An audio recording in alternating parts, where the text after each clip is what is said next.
Previously on Autistic Critic. I had to include 2 villains that deserve separate slots. Fairy Godmother established herself as capable. I banned myself from talking about the Verminator. I'll let you know where he would land when I get there. Shrek unintentionally made enemies through this one deal and the quest that was part of it. Who's speaking? It's your conscience. I pronounce this baddie delicious. Big Jack Horner is a wonderful throwback to good old-fashioned animated villains. No twists, no convoluted sympathetic backstories. Yeah, he has a brief backstory where he's upstaged by Pinocchio, explaining his obsession with magic, but it's played as a joke. He is a hammy monster, and he wastes no time making that clear. When I watched this movie for the first time, I thought he would just be a villain of the week. Wants the kitties, and their little dog too. Get the map? One would think the movie would move on from him.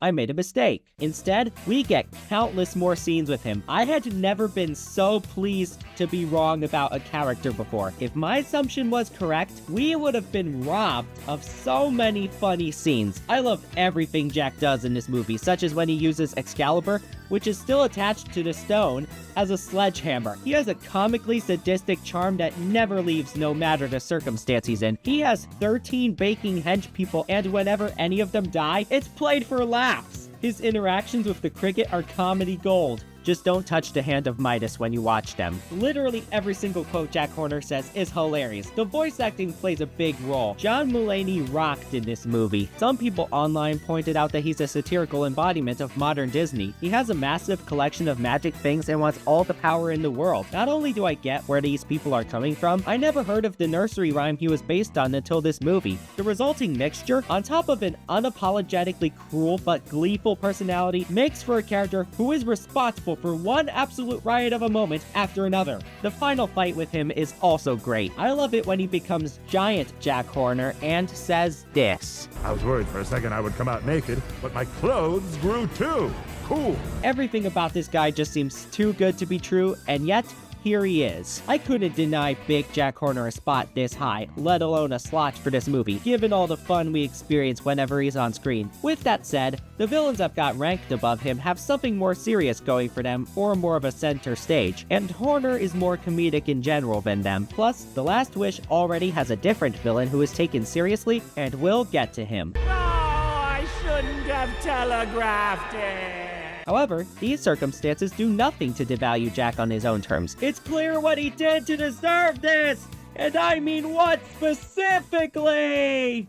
Everybody's an idiot except for me. It's hard to argue with Rumpelstiltskin's resume. For a day, Far, Far Away was his. He tricked Shrek into signing away his birthday in exchange for a day to do ogre hijinks, and it resulted in a universe where Fiona's parents were wiped from existence. He rules a decaying Far, Far Away. Ogres are hunted by witches, and in 24 hours, Shrek will cease to exist. If it wasn't for Fiona giving Shrek true love's kiss, Rumple would have won, even if the kingdom he took over was liberated before his day was up. All of that proves he stacks up as one of DreamWorks' most accomplished and diabolical villains. The movie even hints at what kind of dealmaker we're in for before he appears. Queen Lillian says, Besides, he does come highly recommended by King Midas. if a cautionary fairy tale figure is vouching for Rumpelstiltskin, you know you should stay far, far away from him. Rumple is the primary source of comedy in this movie. I like it when the witches are suggesting ineffective tactics to capture Shrek, and he impulsively melts one of them for suggesting a bounty hunter, only to decide,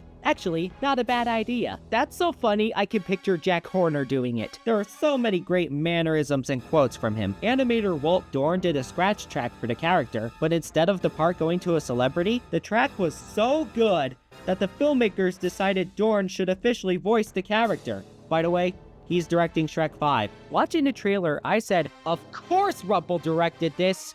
Talk about a cruel twist of fate. Going back to Shrek Forever After, I love the exact words trope. I think we can all agree it never gets old. Rumple agrees to Shrek's terms to free the ogres when Shrek turns himself in, but he keeps Fiona prisoner because she's only an ogre by night. I love jerks with loopholes and cocky zingers. Speaking of which, I've always derived enjoyment from his one line I can't stop thinking about. Nobody's smart but me! Like, you ever have that thing you quote with your friends or family, but they don't take the time to remember the source? That's what that is. And the irony is not lost on me. I always love blurting out, "Nobody's smart but me!" when I'm more right than anybody. If any non-quirky DreamWorks villain said that, it would be pretty lame. But it fits this character to a T. Rumpelstiltskin is the real deal of a lifetime. I can't wait to kill this dragon!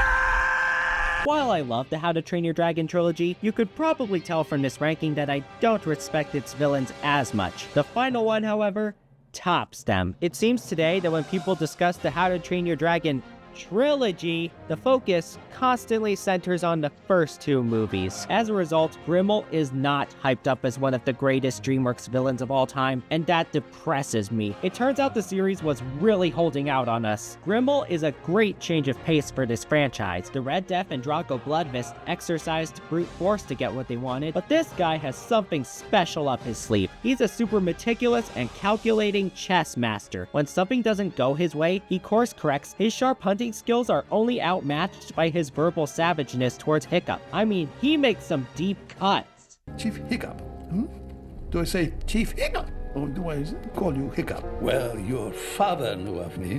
What would he think of you? He changed his mind. And look where that got him. I am all here for that. I love it when villains have the gall to make fun of the death of a hero's loved one. It makes me feel alive. Ironic. I picture him standing toe-to-toe with Disney Renaissance villains for that. I don't see too many DreamWorks villains relishing in their insults or comebacks quite like Grimmel did. As if those qualities I just established weren't good enough, he serves as one of the best dark parallels to a protagonist in any DreamWorks movie. He killed a Night Fury in its sleep, so we're able to picture how Hiccup could have turned out had he killed Toothless back when he found him in the first movie. Grimmel's village declared him a hero, and he went on to hunt down every Night Fury, making Toothless the last of his kind. That's right, he drove a species to near extinction because he was acclaimed for killing one member of it. That's genuinely horrific. In the end, Grimmel kind of has a posthumous victory. When Hiccup saves the Light Fury and asks her to save Toothless, he throws himself and Grimmel off of her. As they fall, Grimmel rips his armor apart just so that if they both go down, he is going down with the upper hand. At the last minute, Hiccup removes his prosthetic to get a leg up on him. Although Grimmel is gone, the impact of his actions reverberates for the dragons and their riders. They realize dragons will be safer if they go into hiding. Evil people will always exist, and our actions shouldn't be the problems they create. The Night Fury Killer deserves to be in the conversation as one of the best DreamWorks villains. How many times do I have to kill you, boy? Lord Shen is often hailed as the pinnacle of Kung Fu Panda villains, and on some level, I get the hype. This peacock committed Order 66 on most of the panda species. Why? Because the Kung Fu teacher from Minions: The Rise of Gru predicted a warrior of black and white would defeat Shen if he kept making weapons. I would have targeted other black and white animals such as zebras, not just pandas. That would more than likely nullify the prophecy. His backstory is just the tip of the iceberg. For starters, he sports an intimidating design. I don't know how you make a peacock scary, but this movie found a way. He's also unsettlingly composed and has a short temper. We get to see the latter in a few key scenes, such as when Madame Morrible plucks his feathers and bites his robe. Gary Oldman absolutely killed it. Speaking of killing, his actions emotionally damage Po in a way Tai Lung never did. Po had a band-aid from losing his mom to the genocide. A band-aid he didn't even know was on him, but Shen rips it clean off. However, by the end, Po overcomes all that Shen had put him through. It's hard to get more evil than this guy, but the villains I ranked above him have something that sticks out to me more. Whether it's being funny, doing more evil things themselves instead of relying on others, being on screen more frequently, or being sympathetic in true-to-life ways despite their corruption. And this is where I'd rank the Verminator. If he counted! Stand down, sister. I personally guarantee that there will be a Verminator in a top 10 video ranking DreamWorks side villains. You have just been validated. The new Superman is Jonah Hill! We all love Titan. He's one of the funniest DreamWorks villains. Despite the general comedy that comes from his poor social skills and nerdiness, he quietly develops into a villain right under our noses. It was unfathomable to me as a 7-year-old. It was without fathom. There are so many good bits with this guy. Chicks don't like bouncy houses, they like clowns. This one's for space, stepmom. You lighter! And of course, the Queen of England remark. This guy was ahead of his time in so many ways. Though, I have to question what would happen if Roxanne actually said yes to the bouncy house event. He lives in a tiny apartment, so there was no room for the bounce house. And Roxanne knows where he lives since she drops him off before his transformation into a super Chad is complete. Turns out another guy from the Pennsylvania quadrant had the exact same idea. And when Hal's super, Megamind as his space dad persona trains him. But why don't I let Hal explain his motive? I only took the gig to get the girl, and it turns out Roxanne doesn't want anything to do with me. He takes her on a romantic flight against her will and recklessly endangers her along the way just so he has a chance to save her in the process, hoping she'll be his by doing so. No person in their right mind would date him after being put through that, and Roxanne is in her right mind. She's very disturbed by his behavior now that he thinks anything he wants is his for the taking. You could basically take John Bennett's disbelief over Jonah Hill playing Superman in Tattoo and multiply it by 6!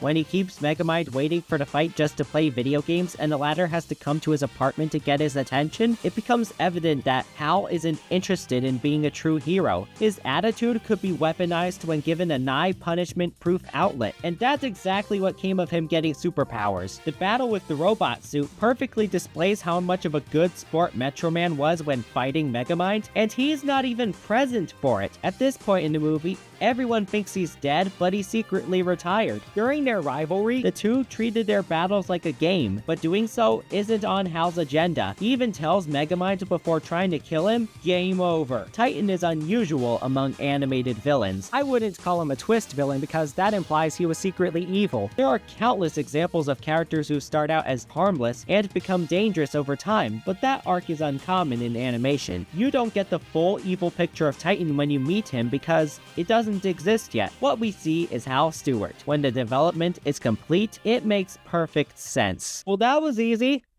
Looks like there's only 5 loose ends now. You and I'm the chosen one! I don't know where to start with Tai Lung. I said I would only look at how he is in his debut movie, so I will. This character was one of the most intimidating villains in the world to me as a 5-year-old. As an adult, I'm consistently shocked by how unstoppable the movie makes him look up until Poe turns the tables, or in this case, the noodle bowls on him. This powerful snow leopard has lost himself in a singular obsession for years on end. But he wasn't always a monster. He was Master Shifu's student and son. He's adopted. Tai Lung became so skilled at Kung Fu that he believed he was destined to become the Dragon Warrior, but he fell from grace the instant Oogway took away his future. Tai Lung didn't just hurt himself in the process, he broke his father's heart so much that Shifu refused to put his faith in any students that came after him, like Tigress and especially Poe now. Tai Lung wants the Dragon Scroll, which everyone believes will grant the user limitless power, which Poe later discovers is blank.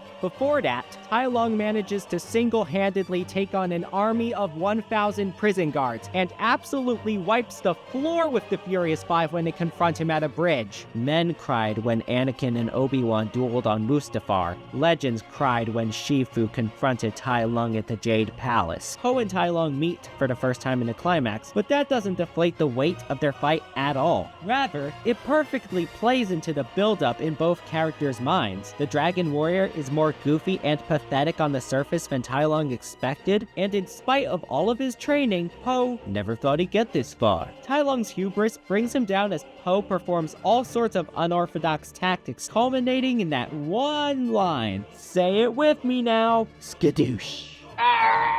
Overall, I have no problems with Tai Lung in this one movie. He pushes it from being goofy panda shenanigans on the surface to an unexpected masterpiece. He's a blast of a villain and combatant to watch from start to finish. Behold my latest invention, the Shrinkinator! Give it up for my favorite 2010s DreamWorks villain, Professor P.P. Diarrhea-Steen Poopypants Esquire. To this day, Poopypants is the only animated villain I've seen labeled as an Esquire. This is Nick's best troll to date. I will not hear otherwise. Poopypants gives you everything you could want out of a supervillain. He's so over the top and sprinkles so much personality onto every last word he says. He has too many good quotes I can't get out of my head. I would never sit on a baby. It smiles brighten my heart and filled me with fun.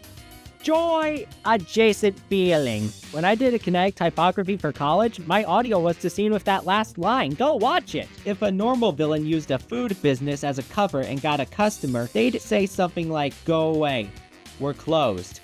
But who needs that when we have Poopypants saying, Just scram, okay? We're closed for Ebola. He's as subtle as a firecracker going off in an office, but we didn't need subtlety from him. To his credit, he lays all of what he's like out for Captain Underpants. Considering how dumb the latter is, he doesn't need to use a polite facade to get hired as the new science teacher. He's pretty upfront about his traits and owns the kind of job candidate he is. I mean, this guy sounds like the worst teacher for hire in the world. A short-tempered man with a silly name who hates laughter and children with a passion, working at an elementary school that already has a miserable atmosphere. He also has a bunch of weapons in a hammer-space briefcase, which people with brains would find extremely questionable, such as Jordan Harold. And he's got a cage in the briefcase! All of that honesty makes me respect him way more as a villain. His plan is also a great upgrade from the books. In his debut book, his evil plan is to make everybody's name silly like his. In case you're wondering what my new Swissland name is, I got Flunky Giggle Chunks. Oh, we're using our made-up names. Then I am Stinky Giggleface. This movie had a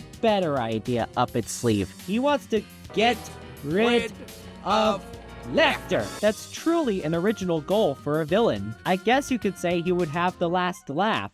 Literally. That part in the climax where the characters are fighting for the Sizerator after their turbo toilet dies lends itself to a bunch of hysterical moments. I love it when Harold slaps him with his oversized hand, and when Poopypants' head gets shrunk. Everyone at the head enhancement clinic said nobody would notice! Seriously, Poopypants is PP. I have so many good things to say about him, and that extends to his movie. There are so many reasons it's been an integral cornerstone of my videos and my life, and one of them is the characters. It's hard to get better than Poopypants, and yet, there are 3 villains who do. You were my brother. I loved you.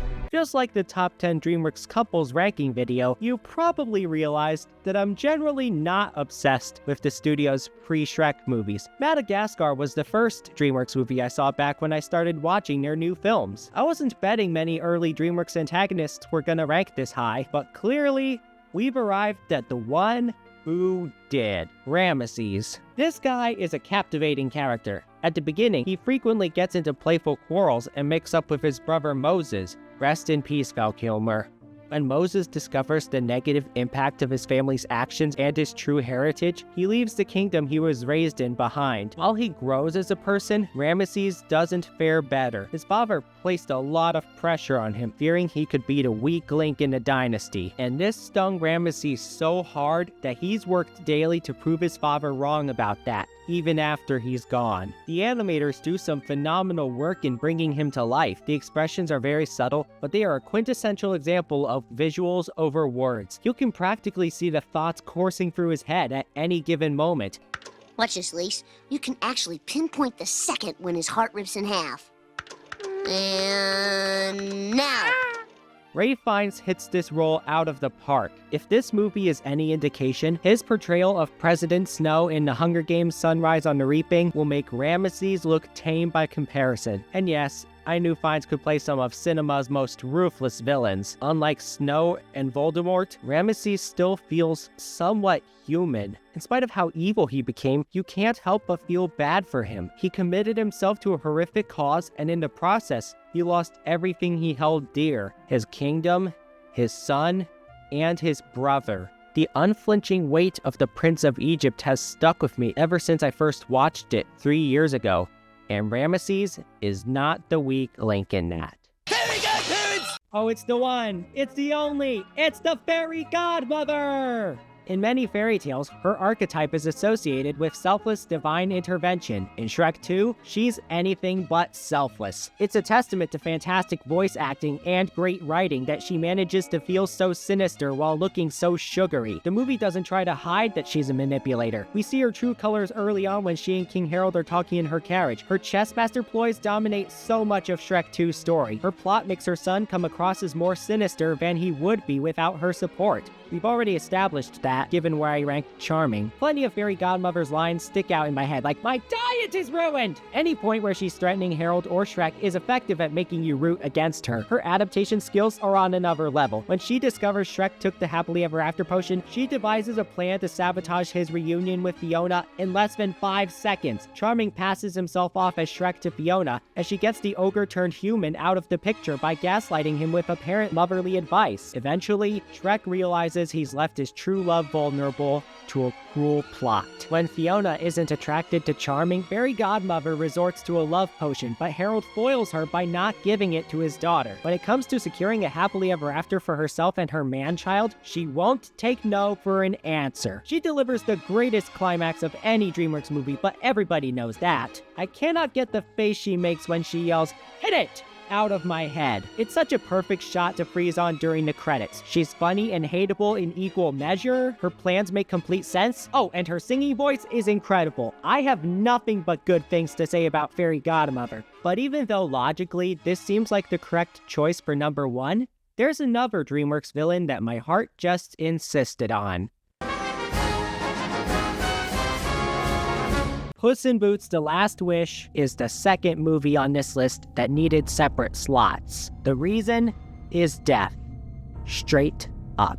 I'm a simple reviewer, so don't expect me to go super in-depth. Or should I say, in-depth. This is the most acclaimed DreamWorks villain of the 2020s, and there are a ton of video essays that could make stronger cases than I could. This wolf is a force of nature who spends the entire movie hunting Puss. In his first scene, we don't quite know what his deal is, but one thing is clear. He means business. After some sparse scenes of instilling fear in Puss, we find out what he truly is. He wants to take Puss's last life personally because that cat is so arrogant he didn't value his 9 lives. This concept is absolutely frightening and the movie knows it. Tonally, he does not let up. Don't even get me started on that bone-chilling whistle. Wagner Moura's voice in this movie sends shivers down my spine. Funny enough, he and Richard Ayoade, who voiced DreamWorks villains in 2022, were in Maul's Shadow Lord. What's going on down there? Something is overriding our system. We appear to be losing control of the station. No one's escaped me yet. Cuddles. Finish them. Death would rather scar a kid than patronize them, and I love that. What I mean is, considering this movie was an event for Shrek-loving 20-somethings like me, the creators really locked in with this guy. If you made a DreamWorks movie this mature and its villain this intimidating today, the higher-ups would help you out. Out of the pitch room, I should know because they're making a Cocomelon movie. I'm excited for Last Wish director Joel Crawford's next movie, Forgotten Island. I'll let you know where its villain would land on this list at a later date. Another awesome thing about Death is that the story could function as is without him as a character. But this film went the extra mile and gave us a brand new villain for the animation history ages. While Goldie, whom I didn't include because she's not really evil, learns a moral, Death's actions unintentionally dispense a moral onto the hero. By the end, Puss comes to terms with reality, and Death is frustrated that he completed his character arc before he could take his last life, and so he leaves. It's a mature conclusion for the movie to come to. He shares some traits with Eris. They're both supernatural beings who revel in making mortals suffer, and at the end, they're foiled by the hero's personal growth. While Eris sows the seeds for others' misery, Death is much more direct. He scares Puss senseless on his quest, and I find that more impressive and interesting. Even though, deep down, I knew a family film wouldn't actually kill Puss, The Last Wish never shies away from its mature meditations on life. The boundary-pushing result makes for a character who's so unsettling, potent, and memorable that he earns his title as the greatest DreamWorks villain.